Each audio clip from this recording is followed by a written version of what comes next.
Your 8-year-old daughter comes home from school and says that they think they're a boy. Some dads will really struggle with these kind of subjects, 100%.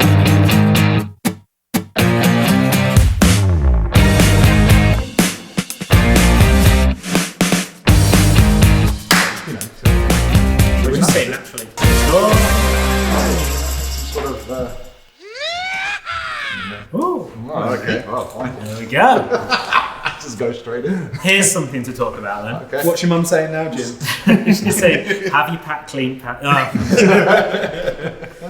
Your 8-year-old daughter comes home from school and says that they think they're a boy and would like to be treated as such. How do you feel and what do you do? Jack, can you answer that question? That's a big one, right? Kids go all over the place with what they want, don't they? Like, they might change their mind later on and they might be a bit more fluid with it. But if that's what they want at that moment, I'm happy to go along with that. It doesn't mean that that's their decision for the rest of their life. And I think that that's definitely something that's happened into this world we're living in now, where it's like, oh my God, like it's so serious. But like you say, an 8-year-old, 1 week is into Thomas the Tank, like it's the greatest thing. And then next week, where are you going to play for Thomas? We don't like Thomas anymore. So is it important then that you treat a child as the gender they were assigned at birth until you think they're old enough to make a decision? Brad, what do you think? Is that important? Part of me thinks that 8 years old is too young to understand anything about life. That's my personal opinion. It's important to establish whether or not this is just something that they might be tapping onto because... If they notice someone at school's getting more attention because they have said... So it's important to find out if it's genuine. And if it is genuine, then, as I'm saying, you roll with it. You talk about it, you explain, and you go on that journey together. Paul, what do you think? What would you do if this happened? I think if this happened to us, straight away, I would be like, oh my God, how do we deal with this?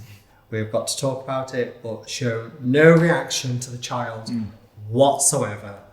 Personally, I would be worried about society because I would want to protect them from, in a secondary school with people bullying and name calling and all those things, because our roles are to protect our children, obviously, aren't they?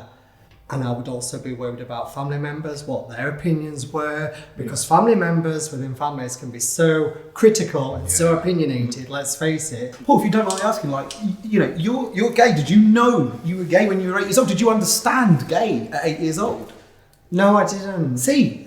But, I think today's generation, kids are growing up too quick. Yeah. Personally, in my opinion, I think they grow up too quick. And, some dads will really struggle with these kind of subjects, 100%. It's one of those things, isn't it, that there's still a large portion of people who will use the term gay as an insult. Yeah, and 100%. And you see it a lot on TV, and I know there's been a lot recently about Friends coming back, and that is quite a homophobic show when you look at it back now with 21st century eyes. You look back and they're always good at, Chandler and Joey are hugging and then going, "Whoa," Is that something that we can change as parents, do you think? Definitely. I saw this bit of advice on the internet and I loved it, right? And I think that this is it. And I feel like this is from my mum Wendy, the School of Wendy parenting, right? And it's just it's classic. Treat everybody the same. But then this is like, there's a couple. The picture was a couple at Gay Pride. They're at Pride. Their son on their shoulders at Pride, and it was a male and female couple. And just someone approached them and said, "Oh, why are you here? Like, you're clearly a heterosexual couple. Why not? Yeah, no, but why not? And no, but it's what the guy said back, which is really important. I think everyone needs to learn, and it's well, we celebrate everything. So then my son knows that you can celebrate anybody's celebration, whether it's Eid, whether it's Gay Pride, whether it's whatever religious ceremony you might celebrate. Like, if you show that everyone's celebration is worthy of a celebration, then you're teaching your child to be inclusive, and that's powerful. Prove expensive, though, can't I mean, it could prove expensive. I mean, I've got to buy my mate an Eid present, and I've got to buy you a Pride present, and I can see, but that way of thinking is important, because you're right. There are a lot of dads that wouldn't be able to have this conversation that we're having here right now, because they freak out. Kids are really innocent and they grow up, but then it's what they're taught. It's learned behaviour. Yeah, 100%. And you just don't want your child to feel And that's it. And that's it. You've got that experience, so that colours how you parent then. Do you think you should be parenting boys and girls in a different way?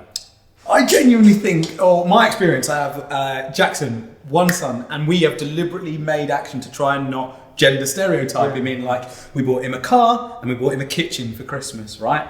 And through no effort, he wants the car. Like, he is a boy. He's quite boisterous. Like, stereotypical things that you would put on a tick box for a boy, he's playing that, and that has not been influenced by us in any way. He's got a doll, he's got a kitchen, and yet he still just naturally sort of ventures towards cars and wheels and stuff. I think yes. I think fundamentally there are differences between men and women. And I think those should be celebrated. We shouldn't try and dilute the pool by saying, everyone is, going to be dressing in this or whatever the case may be, or raised in this way, because we should be celebrating the differences between ourselves. I mean, we shouldn't be afraid of it. We just, in fact, I think just how we approach the topic and how we discuss it should be different. That's the... But there are, in my opinion, there are fundamental differences. I mean, I think you raise your child and it's like nothing is specifically for boys or specifically for girls. Like, it's for anybody. But yes, gender is important. Just because I think it's all right that we should be boys and girls, like that's what we're born. The NHS recognises when all of our kids were born, they put a tick in blue or pink, they put boy or girl, and so that's still a fact that the world is using. And I think, Jim's talking about, is there a difference in how you raise them? If I'm being completely honest, I would raise daughters differently to how I raise my sons. And I think if I'm being honest with myself, I would be more protective over daughters. Yeah. Because You've been a lad. petrified. I've been a lad. You've been a teenage lad. But I'm petrified of girls on the internet. Like, if I had daughters, I'd be honestly petrified of the internet. Sorry, Jim. I know you've thanks, got a daughter. Jack. Jim's daughter's so good, she never breaks any rules. Oh, she is. So, Paul, do you think the difference in raising boys and girls, do you think you could raise them the same, or do you think it does change after a while? That seems actually quite an interesting argument. We've got boys in our house, but we've also fostered girls, plenty of young girls. It's never been a topical conversation where we've got to bring this child up this way because they're a girl, or it's just they are who they are. Everybody is in the house causing havoc, creating havoc. They're all monsters, crying, wrecking everything. Yeah. And then at the end of the day, tidying up, and then everybody is in a safe environment. That's all you ever want. Would you not be talking differently to girls about walking home alone and stuff like that than you would do? Oh, boys? well, 100% yes. But then I would also be excited to meet their boyfriends. I would also be saying to them, why not, when they're about 18 or 19, I'm saying, are you bringing your boyfriend home to meet daddy? What's he look like? Is he nice? Is he handsome? Is he really buff? And they would be really nervous about things like that. Joking aside. But for me, I think it's an interesting one, that talking about them walking home late night. I still think I need to be like that with my son as well. Yeah. Not only, even if it is from the other side, which is, you need to show some respect and think about other people's thoughts, but also it is still quite dangerous in some places for men to walk alone at night as well. And I think we do forget that sometimes. So I think that'd probably be something that I will try and do both of them. That's why I moved to Norfolk. Worst thing you're going to come across at night is a stray cow. They're dangerous. They are quite dangerous. And that cow will run you down. And stray cows are the worst.